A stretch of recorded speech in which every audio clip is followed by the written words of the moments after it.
Hey guys, James here. I'm going to show you how to do a transition effect in Sony Vegas using the scope of a weapon. You see this a lot with a sniper rifle. I used this in my most recent video.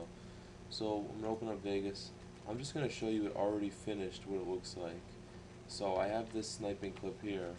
It's of a pretty nice no scope, I think. Quick reaction time. And as you're going to see right around here, in a second, the scope is actually going to change to this.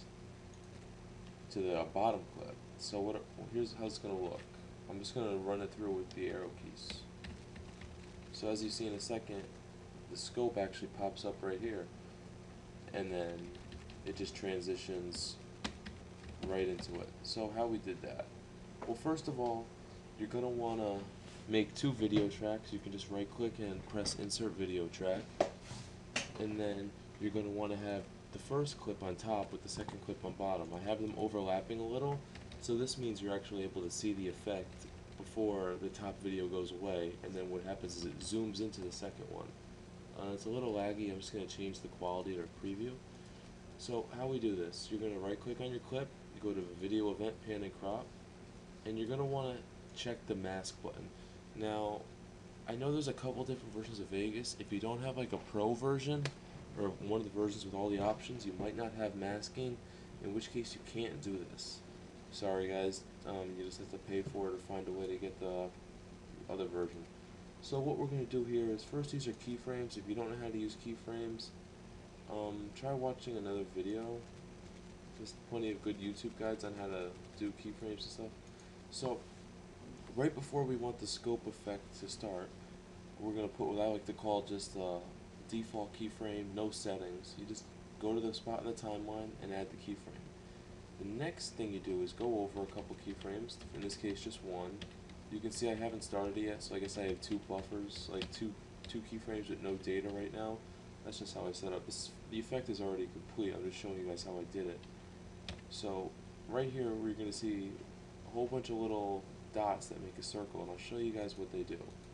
So you guys don't have to do this because you're not going to have any of this, but I'm going to delete my little mask, and I'm just going to remask it. So zoom in as much as you can without not being able to distinguish it. So right here is pretty good. You're going to hit on Anchor Creation Tool, and you're just going to want to make as best you can a circle. Now this is going to be very rough, it's not going to look that good. If I was to do this better, I would use more dots and I would space them farther. If you have like a gaming mouse or a mouse with adjustable DPI, it's very easy to do this. If you adjust the DPI, I have a Logitech G500, so I have a button on the fly to change the DPI from whatever I want, which makes it just easier to pinpoint each thing. And as you'll see, once you make enough dots, it makes a whole circle. All the lines are connected, but it makes the video screen black. To fix this, you go to the path, which is right over here, and we want this negative. So now what happens is it crops out this section, and essentially whatever's under it is going to play through it. So you see, if I drag this clip out, there's now nothing in the scope, so it's not going to do that effect, but it's still going to zoom in. So I'm just going to undo the move. So the next major thing is you need to have this effect work.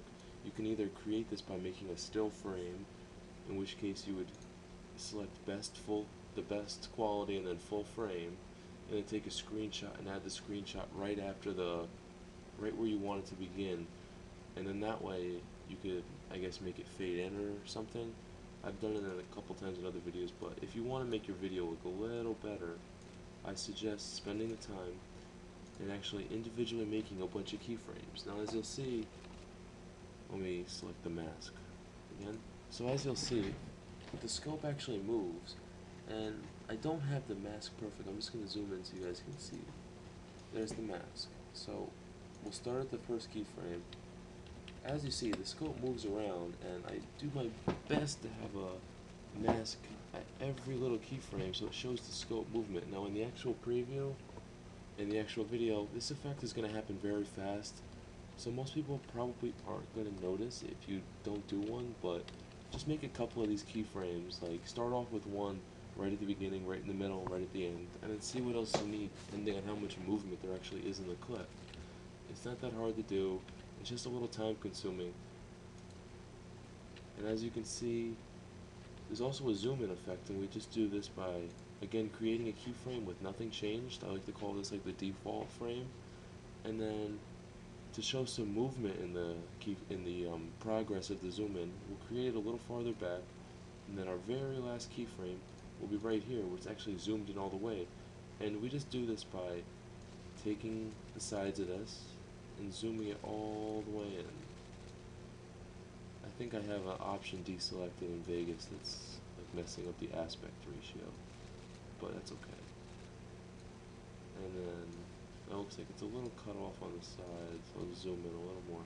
And there you go. That's the effect, guys. I also have it fade in here. You can just fade in by selecting the top corner.